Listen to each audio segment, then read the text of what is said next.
This is my glamorous assistant hard at work, removing light fittings. We've removed a lot of stuff from the walls. This dress has got to be dismantled. And piles of pictures, stuff. Water ready to go up because the new sink is too shallow for us to work with or fill things up with, and we'll need it for the coffee machine. So I'm going to take water up as we go, but not me just right now, because I am king knackered. Cooking stuff, well, not cooking stuff, eating stuff, because I ain't cooking up here. Fridge to put little bits and pieces in: milk, butter, cheese, voila, etc. So this is on the little tiny bit of a kitchen on the mezzanine. And then along here too,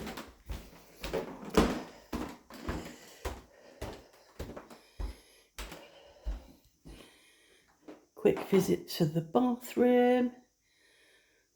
Still needs a bit of titivating in here. So this will be our living room. Of course, a bit chilly in here. There's a radiator there which we can put on. And it occurred to me when we were... So on here will be the coffee machine, kettle, toaster, and anything else we think of.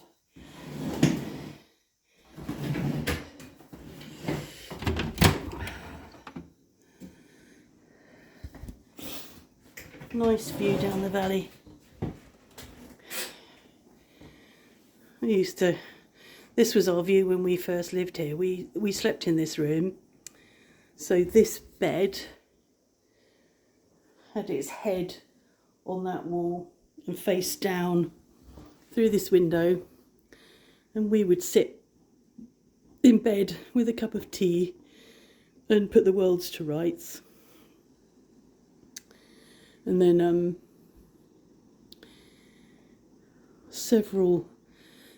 don't know how many years we were in this room, 2 or 3 years. Then one winter we were so cold because this radiator, just the heat, when we did have oil-fired central heating, the heat never reached this room, and it was freezing, really, really cold. And I just said to Mark, you know, that other room at the other end is so cosy because the chimney breast runs up through it. So we moved, and we've been there ever since, and it is a very cosy room. So cosy that sometimes we have to open the window a bit to, you know, let some of the warmth out. And we've got no central heating now. So, but yeah, it occurred to me yesterday when we were sorting this room out, that some people live, this is all the space they have. If that, they may not have all this space, I don't know. You know, like a bed sitting room. And I sort of realised how lucky we are that this is the room that we can spend some of our time in during the day for the next 2 or 3 weeks. But we also have a bedroom with our bed in it. This is the bed that we, you know, other people sleep in. But we've got it here, and, you know, we can lie on it, sleep on it, sit on it, drink tea, read comfortably without having to move to our bedroom. Because I don't really want to be in our bedroom during the day and during the night.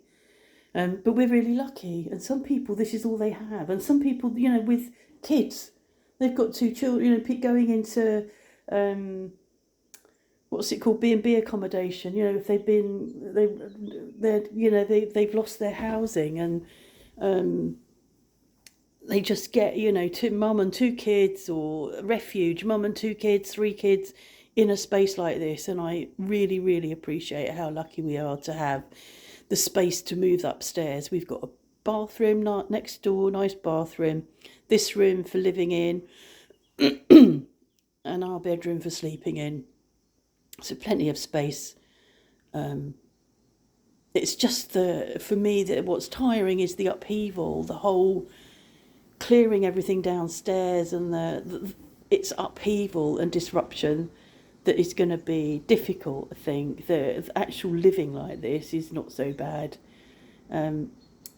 One of our sofas downstairs that we sit on when we watch TV, sometimes I go and I slump on that to rest my shoulders, because my shoulders really, really ache, and I go and slump on there just to sort of give my shoulders a break. Well, I guess I think I can do that on here on the bed, so that's okay.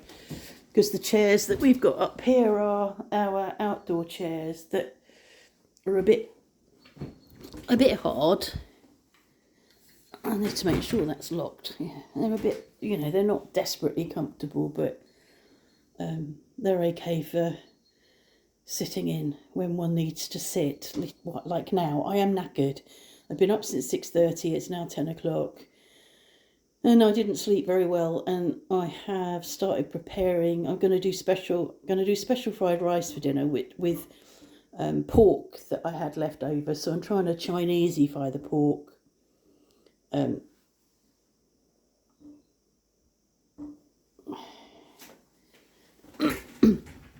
So yeah, I've done that. So with special fried rice, you have to cook the rice and then let it go really cold and leave it. I think you're meant to really do it the night before. Well, I didn't do that, but it will be cold when I begin cooking. So I'm a bit knackered now. I put all that water on the stairs ready to go up. Use the green trolley that we put the logs in. And later today, when I have my second wind, because I will do, there'll come a point where I'm able to do a bit more. I've got, in the bottom of my larder, I hate throwing things away, like coffee tins, and I threw away yesterday a really nice tin that had Russian tea in it. They're really lovely tins, and hello, it's me. They're really lovely tins, and I hate throwing them away. And I'm the same with I saved olive oil bottles. I'd been buying olive oil, and the bottles were twisted green glass, really lovely, and I kept them because I don't know. I think I'm going to be able to use them for something, which is absolutely bloody ridiculous because I'm not. But it's just such a shame. Well, I've got a load of those in the bottom of the pantry, and this afternoon, whilst Mark's at art, I'm going to clear them out because you've got the removers coming Friday, but I can't get them taking stuff like that. That's just waste of time, isn't it? Taking my green bottles and then bringing them back to be sitting in my larder for another 10 years if I live that long. So yeah, I'm going to clear those out and put them in the recycling today. But it's a bit exhausting. Just being disrupted, I think, is exhausting. I think once Monday comes and they just get on with it, and we're living up here and we've got everything we want, I'm sure we'll be fine. We need to find somewhere to eat every day, eat our main meal every day, and lots of places in France. You know, but France is the place to go if you're going to be eating out every day. But I think we need to go a bit further afield than we normally do. We sort of stick to our familiar, known restaurants because we know what we get there and we enjoy it. But I think we've decided that we're going to look further afield because it's pointless just going out for a meal and then coming back and then being stuck here for hours. So I think we'll go further afield and have a day here and a day there. And, you know, even though we find that tiring going out, I think we'd find it tiring if we were in, so it's probably best to be out. So that's what's going on. Somebody commented about my Kiva video. Thank you for your comment. Thank you. That's really kind of you. I didn't feel it was. I can't remember the words you used now. I can't remember the words you used. Yeah, whatever. Um, but you're right. Some people, when they're struggling and dealing with stuff, they don't have the bandwidth, and I know that. I really know that, and um, I was just feeling a bit peed off yesterday with this particular person who may not have the bandwidth. But yeah, I'm going to think more carefully about. But I've always, that's the way I am. You know, if people want something, or people ask me something, or people come to me, I'm here. And it's rare that I don't have the bandwidth. I don't have the bandwidth sometimes. But I will say to somebody, I'm sorry, I can't at the moment. I don't have the energy that you need. But I'm not going to stop being who I am. So that's it, really. So, another look at the view. It does look really lovely, doesn't it, out there? I wonder whether by the time we have our downstairs back, whether the green will be coming on the trees. Those trees furthest away are oak trees. They're late to go green. This tree in the foreground in our garden is a walnut tree. That's quite late to go green as well. So, yeah, be interesting if we've greened up by the time we get our house back. Anyway, have a nice day. It's Tuesday, but only till midnight.